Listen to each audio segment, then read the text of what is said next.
The following is transcribed. Welcome to Bat-Supe, the never-nutritious, definitely delicious podcast dedicated to the old-time radio adventures of Superman and the dynamic duo. Buckle your utility belts for lots of conclusion jumping, plenty of reassurance, and questionable grief counseling techniques galore. Before we get to today's adventure, let's pause for this important message. It's more important than ever that you fill out those registration forms underneath those labels on the specially marked cans of Bat-Supe, gang. You know, the ones that get you signed up for the Certificate of Authenticity for your Bat-Supe shell casing swell prize.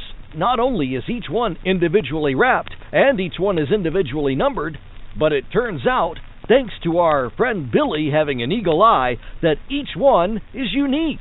Gosh, it's very possible that the shell casing you have in your collection might have been fired out of a weapon that came from a whole other country, or even a whole other planet.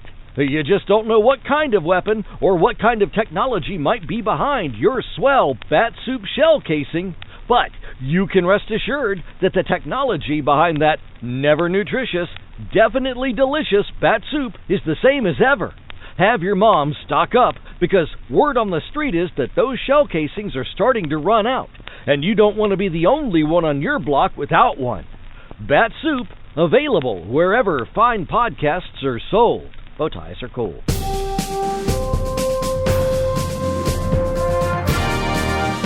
And now, Bat-Supe presents today's adventure. Part 11 of Is There Another Superman? As originally broadcast on February 12th, 1946. Kellogg's Pep, the super delicious cereal, presents The Adventures of Superman. Faster than a speeding bullet, more powerful than a locomotive, able to leap tall buildings at a single bound. Look, up in the sky, it's a bird, it's a plane, it's Superman! Yes, it's Superman, strange visitor from another planet, who came to Earth with powers and abilities far beyond those of mortal men. Superman, defender of law and order, champion of equal rights, valiant, courageous fighter against the forces of hate and prejudice. Today, the Man of Steel and Batman have found the bullet-ridden walkie-talkie belonging to Robin, but no clue to the whereabouts of Robin himself. We'll join them in a moment, but right now, here is Dan McCullough. You know, I can't seem to figure out who's getting the most fun out of collecting comic buttons from packages of Kellogg's Pep, the fellows or the girls. I see the fellows busy as anything over at the playground, comparing notes on how many they've collected and swapping duplicates. Then, down the block, I see a bunch of girls ohing and awing over each other's collection and swapping duplicates. And I see a lot of girls' dresses and boys' caps and girls' jackets and boys' jackets sporting lots of these bright-colored comic buttons.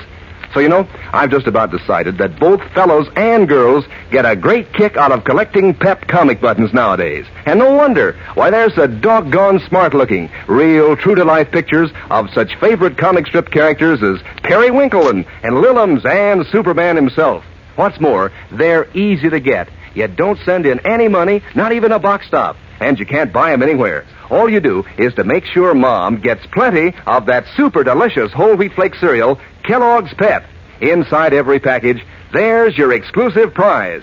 So get your comic buttons, gang, from P.E.P. Pep, made by Kellogg's of Battle Creek. Now, back to the adventures of Superman. Although Superman now knows that the mysterious bank robber who wears a costume similar to his own and is apparently possessed of amazing strength is not another superhuman creature, but only an impersonator of the Man of Steel, his problem is far from over, because Robin, young companion of the famous Batman, has disappeared. In the village of Lordville, where Robin was last seen during a fight with the mysterious burglar, Superman and Batman received a message from the boy on a walkie-talkie radio. Robin said he had trailed the bank robber to a hideout and had then been discovered and pursued. He only had time to say that he was somewhere south of State Highway 17A when a fusillade of shots was heard, and the radio went dead. Carrying Batman, Superman scoured the countryside in the vicinity of the highway and finally discovered Robin's walkie-talkie in the deep grass of a deserted field. The portable radio was riddled with bullet holes. Now, holding the black box in his trembling hands, Batman looks at it in dazed bewilderment. Robin must have been shot. We're not sure, Batman. He must have been. Look, this walkie-talkie is full of bullet holes. I know it is, but he was talking to me on it when we heard the shots. He said they were coming after him, and they shot him. And Easy. He's dead. Robin's dead. Now, don't jump to conclusions. He is, I tell you. They had him trapped, and then they shot him. Listen to me, Batman. Listen to me, please. The boy. He's dead. Robin is dead. You've got to listen. Robin may be all right. How could he be? You heard the shot yourself. Look at this radio. I know. He was holding it, talking to me. I know it looks bad, but Robin's a clever youngster. I won't believe anything happened to him until I see it with my own eyes. Now, come on, pull yourself together. We've got to look for him. Oh, where'll we look? They finished him, and they took him away somewhere. Oh, those dirty rats. I'll get them for this. I'll make them pay for what they did if it takes me the rest of my life. That's right. Get mad, then we can get to work. I'll make them pay. I swear it. You hear me, Superman? I hear you. Now, hang on to my shoulders. We're going upstairs. Where? Up where we can get a good view of this region. Are you ready? Go ahead. Okay, here we go then. Up!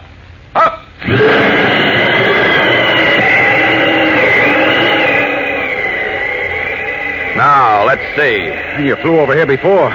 Only near the highway. No, it's all open country to the north and east. Just farms and a few villages. Well, a gang of murderers wouldn't hold up in a small village. That'd attract too much attention. Right. Of course, they might take over a farm, but that'd be pretty risky, too. No, same kind of country to the west. Hey, wait. What?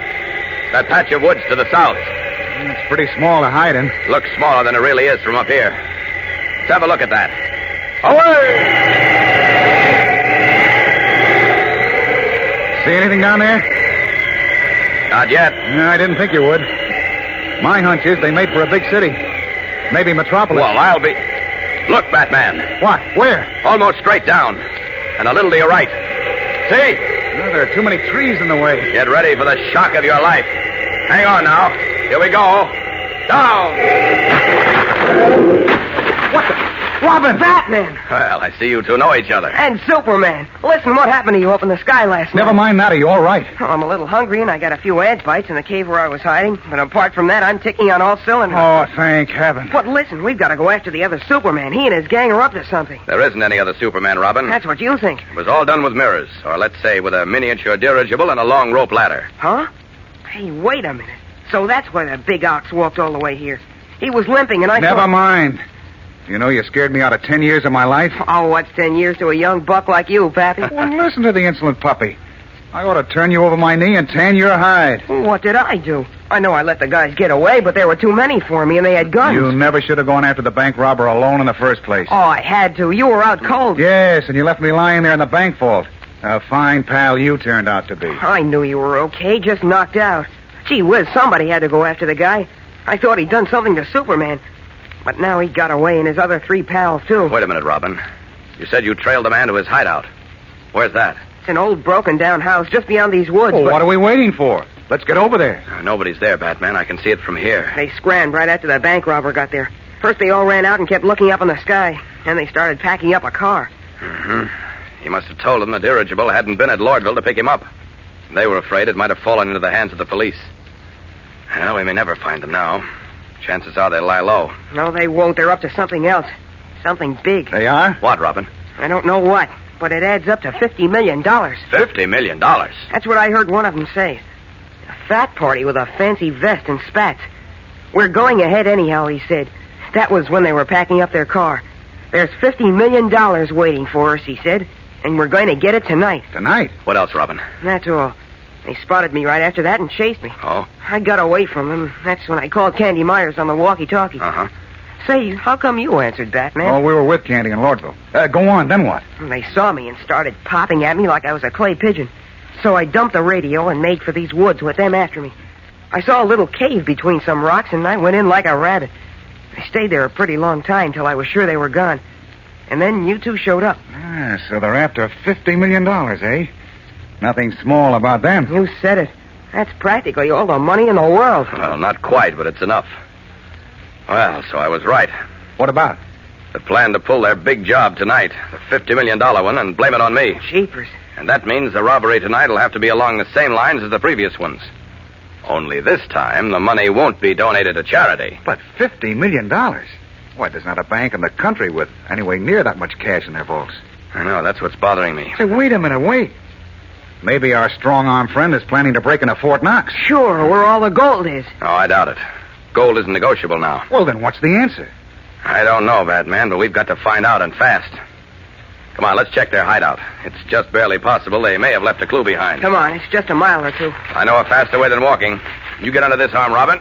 That's it, and you get under this one, Batman. There we are. All set? All set. Let's go. Up and away! Leaping up through the woods with Batman and Robin in his arms, Superman streaks to the hideout of the mysterious bank robber. We'll bring you the tense climax of today's episode in a moment, so keep listening. But first, here again is your announcer. You know, nowadays, when you read the funny papers, you're reminded of those comic buttons all the gang's collecting from packages of Kellogg's Pep. And when you take a look at any of these Pep comic buttons, you're reminded of your favorite characters' adventures in the funny papers. Because those pictures are so doggone true to life that, well, you'd almost think that you're going to hear the siren on Smokey Stover's fire engine, or hear Orphan Annie's dog Sandy begin to bark, or hear Superman's famous up, up, and away. You see, every single one of these pictures is an accurate reproduction of one of your funny sheet favorites. It's done up in bright color, too, on gleaming white enamel buttons that look mighty classy when you pin them on your jacket or your dress or cap. Don't you feel like strutting around when you sport these classy buttons? But remember, there's only one way that you can get these Pep comic buttons. You don't buy them anywhere, and you don't send in a single penny, not even a box top. Just make sure that Mom stocks up on that super delicious whole wheat flake cereal, Kellogg's Pep. Then get your exclusive prizes from P.E.P. Pep, made by Kellogg's, the greatest name in cereals. Now, back to the adventures of Superman.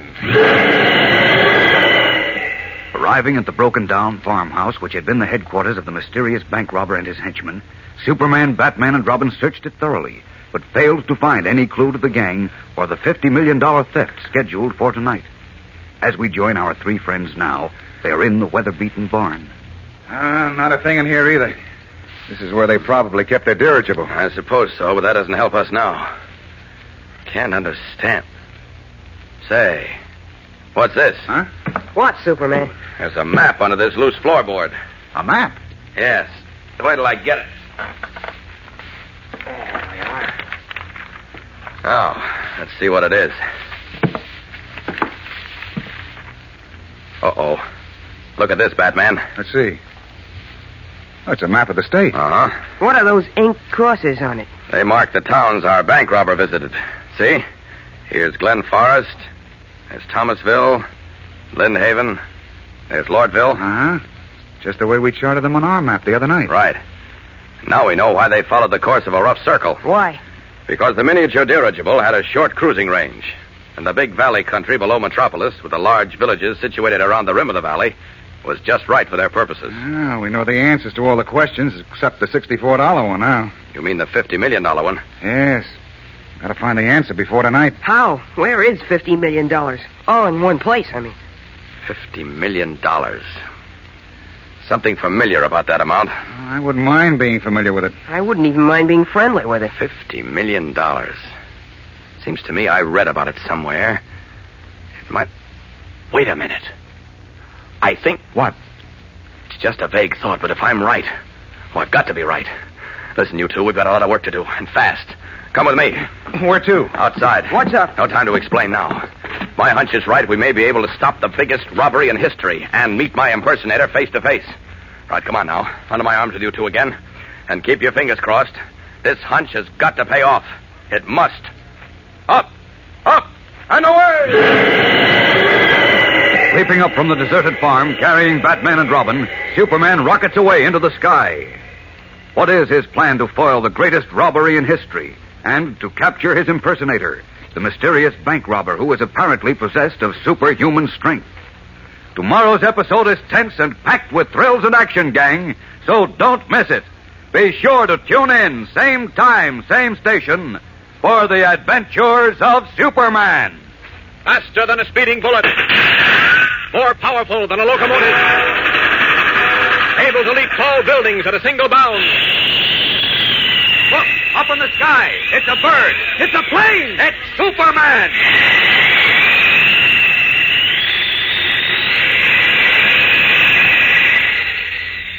Fellows and girls, be sure to follow the adventures of Superman. Brought to you every day, Monday through Friday, same time, same station, by the grand old Kellogg Company of Battle Creek. And for other thrilling adventures of Superman, see your local newspaper. Superman is also a copyrighted feature, appearing in Superman DC publications. Want to hear a scoop? A big scoop of Kellogg news? Well, listen to this. Kellogg's Variety is back. Yes, Kellogg's have scooped 6 of their most famous cereals into this grand variety carton. One carton containing 10 separate generous-sized packages. So now it's easier for Mom. She just gets Kellogg's Variety, and everybody at the breakfast table can eat his favorite cereal fresh from its own box. Makes breakfast more fun than a picnic. Ask Mom right away to get Kellogg's Variety. It's swell, no foolin'. And be sure to be with us tomorrow for the thrilling adventures of Superman. This is the Mutual Broadcasting System. That was part 11 of Is There Another Superman? From the Adventures of Superman. Thank you for listening, and be sure to subscribe to Bat-Supe wherever you get your podcasts. Like us on Facebook, or subscribe to us on YouTube. Well, that'll wrap things up for this episode of Bat-Supe. But be sure to tune in next time when you'll hear Robin say... Looks like the Detroit Tigers are going to win the pennant last year.